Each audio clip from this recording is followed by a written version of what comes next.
तो मुद्दे की बात यह है कि अगर संविधान से इंडिया शब्द को हटा दिया गया तो रिजर्व बैंक ऑफ इंडिया का नाम भी बदलना ही पड़ेगा। और जब इसका नाम बदलेगा तो हम इसे रिजर्व बैंक ऑफ भारत कहेंगे। जाहिर सी बात है, रुपये पर भी रिजर्व बैंक ऑफ इंडिया की जगह रिजर्व बैंक ऑफ भारत लिखना पड़ेगा।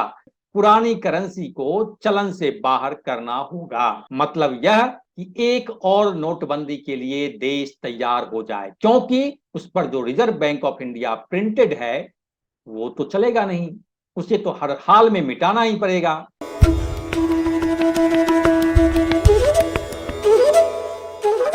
दोस्तों नमस्कार, सत्ता विमर्श में आपका स्वागत है। मैं प्रवीण कुमार। दोस्तों, हम आपको बताना चाह रहे हैं, अगर ऐसा हुआ तो मेरी बातों को ध्यान से सुनिए, गौर से सुनिए। अगर ऐसा हुआ तो भारत वासियों को एक और नोटबंदी के लिए तैयार हो जाना चाहिए। दरअसल बीजेपी की मातृ संस्था राष्ट्रीय स्वयं सेवक संघ के सुप्रीमो यानी सर संघचालक मोहन भागवत ने ऐलान कर दिया है कि अब देश का नाम इंडिया नहीं, भारत ही बोलें और भारत ही लिखें। हम सब लोग इंडिया शब्द का उपयोग करना छोड़ दें और भारत शब्द का उपयोग करना प्रारंभ करें। कभी कभी अंग्रेजी जानने वालों के सामने हमको बोलना पड़ता है, तो भाषा के प्रवाह में ही इंडिया आ जाता है, क्योंकि उनको समझना चाहिए, कोई जरूरत नहीं है। जो विशेष नाम होते हैं उसका भाषांतर नहीं किया जाता, दुनिया में कहीं नहीं करते। तो हम बोलने में लिखने में सर्वत्र भारत कहे। इस ऐलान के ठीक 3 दिन बाद G20 के दौरान 9 सितंबर को रात्रि भोज के लिए राष्ट्रपति भवन से जो निमंत्रण पत्र अतिथियों को भेजा गया है उस पर भी प्रेसिडेंट ऑफ भारत लिखा गया है। इसके बाद से देश भर में घमासान मचा हुआ है और इस बात की आशंका जताई जा रही है कि मोदी सरकार संसद के विशेष सत्र में जो 18 सितंबर से शुरू होगा, देश का नाम बदलने के लिए संविधान में संशोधन की तरफ कदम बढ़ा सकती है। तय मानिए, अगर 75 साल पुराने देश का नाम बदला गया तो आने वाले वक्त में देश का संविधान भी बदल सकता है। हालांकि मेरी राय इस मामले में थोड़ी अलग है। जिस भारत नाम को लेकर इतना हंगामा खड़ा किया जा रहा है वह तो सदियों से चला आ रहा है और संविधान में आर्टिकल 1 में साफ शब्दों में लिखा है, India that is Bharat shall be A union of states. अब इसको संशोधित कर यूं लिख दें कि Bharat that is India shall be union of states.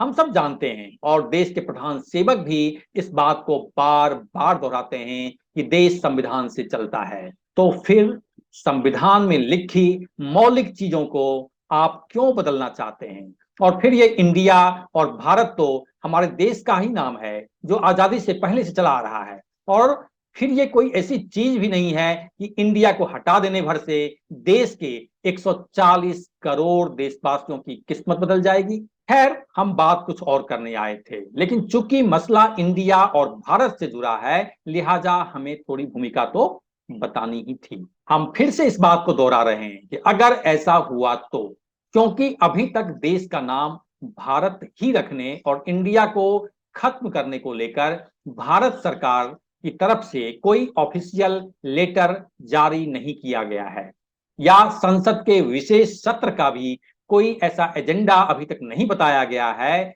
जिस बिना पर हम इस बात को दावे के साथ कह सकें कि सरकार इंडिया को मिटाकर सिर्फ भारत नाम रखने के लिए संविधान में संशोधन करने जा रही है। तो मुद्दे की बात यह है कि अगर संविधान से इंडिया शब्द को हटा दिया गया तो रिजर्व बैंक ऑफ इंडिया का नाम भी बदलना ही पड़ेगा और जब इसका नाम बदलेगा तो हम इसे रिजर्व बैंक ऑफ भारत कहेंगे। तो मुद्दे की बात यह है कि अगर संविधान से इंडिया शब्द को हटा दिया गया तो रिजर्व बैंक ऑफ इंडिया का नाम भी बदलना ही पड़ेगा और जब इसका नाम बदलेगा तो हम इसे रिजर्व बैंक ऑफ भारत कहेंगे। आरबीआई की जगह हम इसे आरबीबी लिखेंगे। तो फिर हमारी करेंसी रुपए का क्या होगा? जाहिर सी बात है, रुपये पर भी रिजर्व बैंक ऑफ इंडिया की जगह रिजर्व बैंक ऑफ भारत लिखना पड़ेगा, क्योंकि रुपये से ही तो देश की इज्जत जुड़ी हुई है। मोदी जी के 9.5 साल पहले के भाषणों पर गौर करें तो उन्होंने खुद बीते 9.5 सालों में रुपये की वैल्यू गिराकर देश की इज्जत को काफी नीचे गिरा दिया है। लेकिन यहां तो नाम बदलने का मसला है, तो तय मानिए पुरानी करेंसी को चलन से बाहर करना होगा। मतलब यह कि एक और नोटबंदी के लिए देश तैयार हो जाए, क्योंकि उस पर जो reserve bank of India printed है वो तो चलेगा नहीं, उसे तो हर हाल में मिटाना ही पड़ेगा।